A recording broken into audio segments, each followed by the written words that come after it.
I drastically underestimated the size of this thing.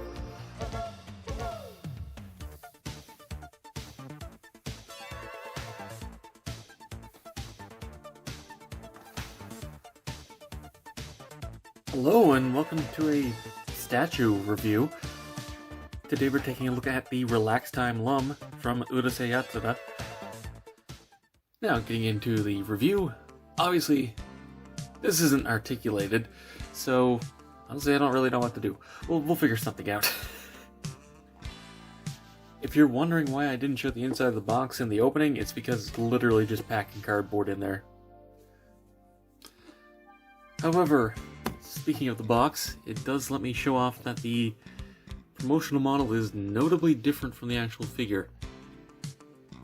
She does still technically have blush there. It's a little low now and not as concentrated, but it is there. Eyes are fine. The hair and clothing on the prototype had etched in detailing for everything, whereas clearly just painted on now, which is fine. It's clearly painted on there too, but is a strange difference. One thing I will say that's objectively better is the horns. They're just kind of Play-Doh blobs here, and they actually have proper shaping on the actual one. It comes in 3 parts in the box. This leg just plugs up into the body. It's flipped up around so it actually fits in the box, which is the kind of thing I was not expecting this to be this big. I've done the math for you, since they consider this a non-scale figure, and according to my estimations, it's around 1 to 6.32 scale. So yeah, way bigger than you would expect, and my math may be slightly off one way or the other there. We'll do a proper size comparison in a bit, but it's only really a few other things I want to mention anyway. The table, thankfully, doesn't attach in any way. It's just a table in about 1/6 scale. I don't have any master grade Gundam or anything to put up to this, but I'm just going to be sitting around my shelf, so I kind of just have this spare. They did kind of flatten their ass a little bit. It is squared to be able to sit on this properly, which is funny. Thankfully, most of the seams on this are really well hidden. This one's maybe a little bit ugly. That kind of seems more like an actual construction issue there, but it's not a huge deal even then. The neck one is hidden really well.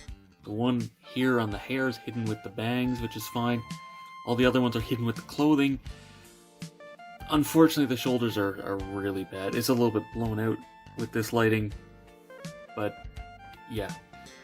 The way they join the shoulders, it kind of looks like a Barbie doll, which is not great.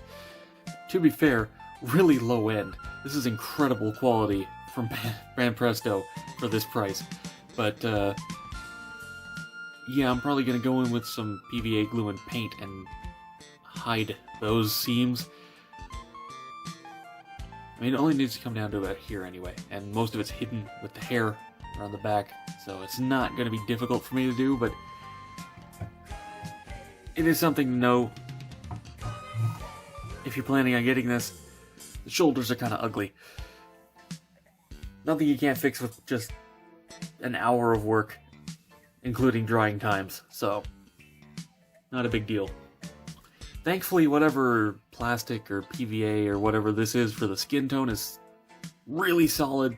I mean, all of it is, but especially the skin tone, which sometimes can be a little bit, translucent, let the light go through. No, this is solid, so any paint is not going to look out of place on it, which is good. And that is the only complaint I have with the figure, is just the shoulders are kind of ugly. That is easily fixable, so for like a 30 Canadian figure, that's nothing. Alright, and as for size comparisons, bringing in the usual cutting mat just to show that this is a big figure.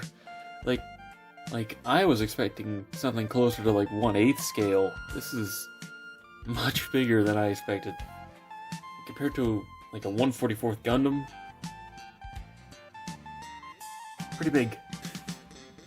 compared to Momotaro's here, yeah, this is about 1/12 scale, so it's massive. So, to wrap this review up, incredible size and detail for the price. The value on this is insane. Like I said, shoulders are ugly, but you can fix that. And honestly, even with those seams, still looks pretty good. If you want any kind of Urusei Yatsura merch, honestly, this is probably the most affordable, like, value thing you can get. I mean, when most Lum figures are like $100, something that's $30 is pretty nice. I'm sure if Banpresto wanted to, they could do one of those more extravagant poses at this price point, no trouble. This does make me slightly concerned how big that choo-choo is going to be. But in short, I gotta give Banpresto props. They know how to make good figures on a budget. And that's all for this video. Thank you very much for watching. Be sure to let me know what you think down in the comments below. Subscribe and hit the bell to be alerted for future reviews. Come chill in the Discord. Follow me on Twitter, if that's even still around. And consider supporting me on Patreon so I can keep bringing you videos like this. And as always, until next time, happy building.